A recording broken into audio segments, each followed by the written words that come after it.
한 대학가에 비상이 걸렸습니다. 지난달에 이 새학기 계약을 앞두고 원룸 건물주가 연락이 두절됐는데 전세금과 관리비를 돌려받지 못한 피해자들이 예사롭지가 않습니다. 하나 둘씩 확인하다 보니까 무려 20개 가까운 건물에 계약을 한 피해 대학생만 130여 명에 이르는 것으로 알려지고 있는데요. 자, 이제는 뉴스 따라잡기의 단골 소재가 된 원룸 피해, 오늘은 대학가입니다.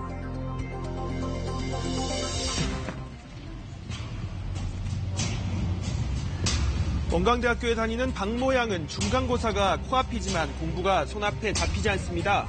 전세로 계약한 원룸에 문제가 생겼기 때문입니다. 12월, 3월에 지금 계약 끝났어요. 방학 내내 1월, 2월 동안 돈을 못 받고 있었어요. 2월 중순부터도 아예 잠적해버렸어요. 연락 아예 안 돼요.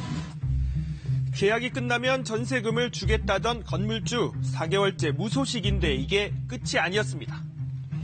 관리비에 전기세랑 다 포함된다 했잖아요. 화금을 자신이 갖고 한전에 돈을 안 준 거예요. 그래서 한전에서 미납됐다고, 연체됐다고 연락이 와가지고. 세입자들은 꾸준히 관리비를 내왔는데 정작 공과금 미납으로 단전 단수 위기에 처한 겁니다.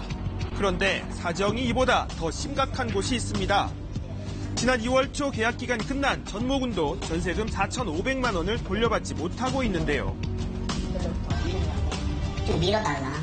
계속 이제 요구를 하신 거예요. 그래서 조금씩 기다리는데 그때부터 어느 순간부터 이제 전화가 연락이 안 되고. 그 순간 지난해 말 부동산으로부터 걸려온 전화가 떠올랐습니다. 건물 문제가 좀 있을 것 같다. 갖고 있는 건물들이 대부분 지금 전세로 되게 무리하게 다 내놓고 있다. 그러니까 뭔가 좀 이상하니까 계약 연장하지 말고 나가라.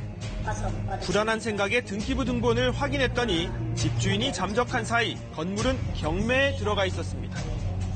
등기부 등본 떼면서 관련 자료 보니까 이미 경매 개시 명령 이렇게 나오더라고요.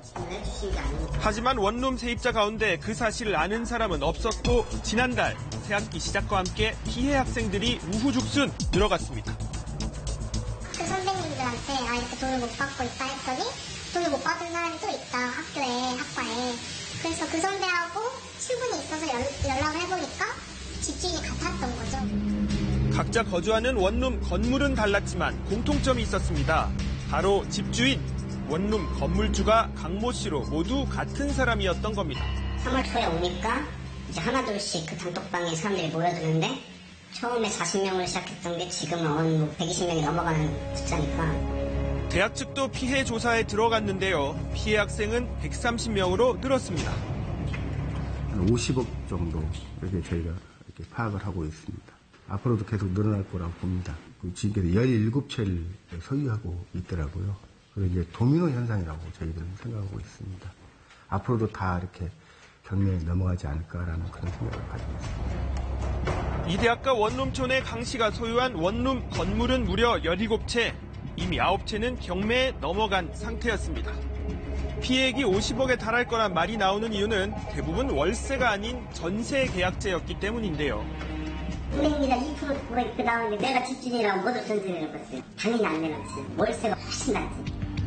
낮은 은행 이자로 월세를 선호하는 여느 집주인들과 달리 전세가 많다는 게 이상하다는 겁니다. 자, 원광대에 다니는 두 자녀를 따라 이사온 한 학부모.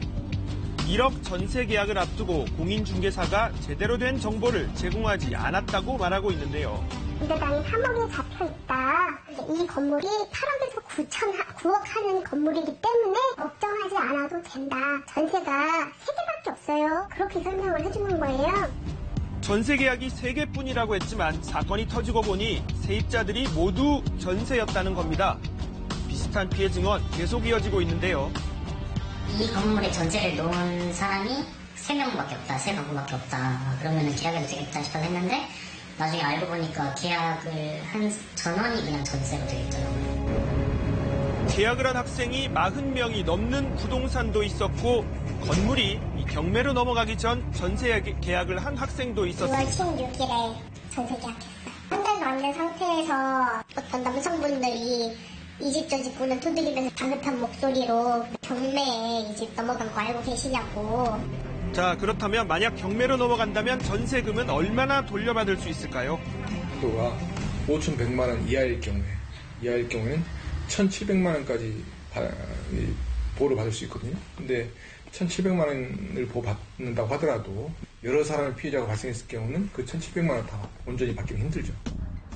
지금 학생들에게 이 전세금은 어떤 돈일까요? 대학교 들어갈 때를 대비해서 거의 저 어릴 때부터 모아놓으신 돈으로 알고 본인한테 부담을 안 끼쳐드리고 싶어서 지금은 거기서 계속 살고 있습니다. 지금 학생이니까 돈을 구할 수가 없잖아요. 제 동생이 이제 대출을 받아가지고 지금 조금씩 넣어 있어가지고 이자가 매달 지금 마이너스 통장에서 나가고 있는 중입니다. 연락이 닿지 않았던 건물주는 신축 원룸과 오피스텔들이 들어서면서 임대 사정이 좋지 않다며 비학생들을 위해 노력하겠다고 했지만 학생들은 두고 볼 일이라는 입장입니다. 피해자들은 대부분 사회 초년생들과 갓 대학 생활을 시작한 새내기들입니다. 익산시는 단전, 단수 등에 대한 대책 협의에 나섰고 대학 등도 학생들을 위한 법률 자문에 나섰는데요. 더불어 철저한 수사도 빨리 진행돼야 할 것으로 보입니다.